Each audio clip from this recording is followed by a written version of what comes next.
बच्चों आज हम करेंगे संज्ञा। संज्ञा सबसे पहले इसकी परिभाषा, वे शब्द जो किसी वस्तु, व्यक्ति, जाति व भाव का बोध कराएं उसे संज्ञा कहते हैं। जैसे चंडीगढ़, दिल्ली, मोहन, गीता, मधुरता, मेज आदि। भेद, इसके बाद आता है भेद। इसके 3 भेद होते हैं, मुख्य रूप से 3 भेद हैं। सबसे पहला व्यक्तिवाचक, जातिवाचक और भाववाचक। जातिवाचक संज्ञा के आगे 2 उपभेद भी होते हैं, समूहवाचक और द्रव्यवाचक। संज्ञा का सबसे पहला भेद होता है व्यक्तिवाचक संज्ञा। व्यक्तिवाचक संज्ञा में सबसे पहले उसकी परिभाषा है, वे शब्द जो किसी विशेष व्यक्ति, स्थान व वस्तु का बोध कराए उसे व्यक्तिवाचक संज्ञा कहते हैं। जैसे चंडीगढ़, रोहित, सूर्य, हिमालय आदि। देशों व नगरों के नाम, जो बड़े बड़े देश हैं, नगर हैं, उनके नाम भारत, जापान, नेपाल, अमृतसर, विकास नगर आदि।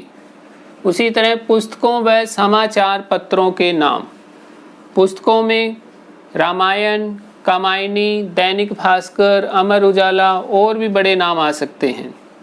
तीसरा इसमें आता है पर्वत व नदियों के नाम। शिवालिक पर्वत है, गंगा नदी है, नर्मदा नदी है, हिमालय पर्वत है आदि। उसी तरह आगे व्यक्ति, दिन व महीनों के नाम, किसी भी व्यक्ति का नाम हो, प्रेमचंद है, रोहित, मोहित, जितने भी नाम आते हैं। दिनों में जो सोमवार, मंगलवार कुछ भी आ सकता है। जनवरी, फरवरी एक देसी महीने होते हैं, माघ, सावन, भादो, ज्येष्ठ। उसी तरह लास्ट इसमें त्योहारों व दिशाओं के नाम। त्योहारों में जितने भी हमारे फेस्टिवल है, त्यौहार है, जैसे दीपावली है, होली है, ईद है। दिशाओं के नाम में 4 दिशाएं हैं, उत्तर, दक्षिण, पूर्व, पश्चिम आदि। अब हम करते हैं संज्ञा का दूसरा भेद, जातिवाचक संज्ञा। जातिवाचक संज्ञा वे शब्द जो संपूर्ण जाति, वर्ग या समुदाय का बोध कराएं वे जातिवाचक संज्ञा कहलाती हैं। जैसे पहाड़, नदी, आम, पेड़, शहर, पशु आदि। इसमें भी कुछ पॉइंट्स हैं, जैसे पशु, पक्षी, जानवर के नाम, गाय, घोड़ा, कबूतर, तोता, शेर, हाथी आदि। उसी तरह फल, फूल, सब्जी व पेड़ पौधों के नाम, आम, गुलाब, भिंडी, पीपल, आलू आदि। व्यवसाय के नाम, अध्यापक, दर्जी, सुनार, लुहार, डॉक्टर। स्थानवाचक शब्द, गांव, शहर, नगर, चौराहा व दुकान। अब हम बात करते हैं थोड़ा सा इनको आप कैसे समझेंगे। सपोज सबसे मेन समस्या जो है व्यक्तिवाचक और जातिवाचक में आती है। तो जैसे सबसे पहले मान लो पंखा शब्द है। पंखा शब्द जाति का प्रतीक है। अगर हम उस पंखे का आगे उसकी कंपनी के नाम रख देंगे, कोई ओरिएंट का पंखा है, खेतान का पंखा है, बजाज का पंखा है, तो वो विशेष बन जाएगा। जब विशेष बन जाएगा तो व्यक्तिवाचक संज्ञा बन जाएगा। अब जैसे मोबाइल है, मोबाइल जो है जातिवाचक शब्द है। मोबाइल के आगे कंपनी का नाम रखेंगे, ये सैमसंग का है, MI का है, ओप्पो का है, विभिन्न प्रकार की कंपनियों के नाम रखेंगे तो वो विशेष बनकर व्यक्तिवाचक बन जाएगा। अब कई बच्चे जो हैं मुझे कहते हैं सर सब्जियों के नाम कैसे जो हैं जातिवाचक बन गए, ये भी तो नाम ही है सब्जियों के। तो सब्जियों के जो नाम होते हैं वो उनकी जाति के नाम होते हैं। सब्जियों के नाम जो उनकी जाति, अर्थात जैसे कोई भिंडी है तो उसको भिंडी उसकी जाति का नाम है, कोई भिंडी को बदलकर करेला तो नहीं कह सकता। उसी तरह हाथी, पशु पक्षियों के नाम है, वो भी क्या है, उनकी जातियों के नाम है। अगर हम किसी आगे पशु पक्षी का नाम रख लेते हैं, उनकी आगे विभिन्न वैरायटियों के नाम आ जाएंगे, तो वो क्या बन जाएंगे? व्यक्तिवाचक। सपोज किसी हाथी का नाम रख लिया रामू, तो वो क्या बन जाएगा? वहाँ पर विशेष बन जाएगा।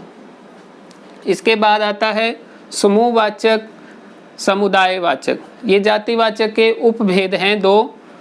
वे शब्द जो किसी समूह या समुदाय का बोध कराएं, जैसे सेना, भीड़, बाजार, सभा, संगत, मेला, टोली, कक्षा, जलसा आदि, ये जो है जातिवाचक के उपभेद में आएंगे।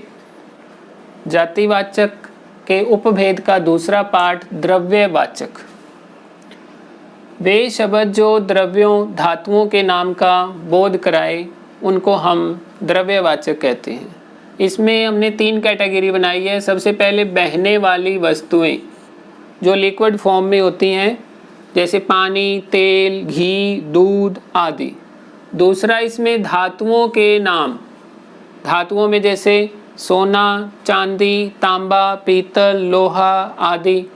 फिर तीसरा है ढेर वाली वस्तुएं, जिनका हम ढेर लगा सकते हैं, जैसे मिट्टी, चूना, पत्थर, गेहूं, चीनी, चावल आदि। ये भी जो है सारे द्रव्यवाचक और समूहवाचक, जातिवाचक के अंदर ही आते हैं। जैसे सपोज ये मिट्टी है, जातिवाचक संज्ञा ये एक तरह से। अगर उस मिट्टी का नाम रख लेंगे हम, लाल मिट्टी है, सफ़ेद मिट्टी है, तो वो विशेष बन जाएगी। विशेष बनते ही वो क्या बन जाएगी? व्यक्तिवाचक संज्ञा। अब तीसरा और अंतिम संज्ञा का पार्ट भाववाचक संज्ञा। वे शब्द जो गुण, दोष, अवस्था या मन के भावों को प्रकट करते हैं, उन्हें भाववाचक संज्ञा कहते हैं। इसमें आ जाता है जैसे घृणा, सुख, दुख, सत्य, बुढ़ापा, हरियाली, बचपन, मिठास आदि। तो ये था हमारा संख्या का टॉपिक। अगर आपको ये टॉपिक अच्छे से समझ में आया है तो कृपया हमारे चैनल को लाइक करें, शेयर करें, सब्सक्राइब करें और कमेंट करें। थैंक यू, धन्यवाद।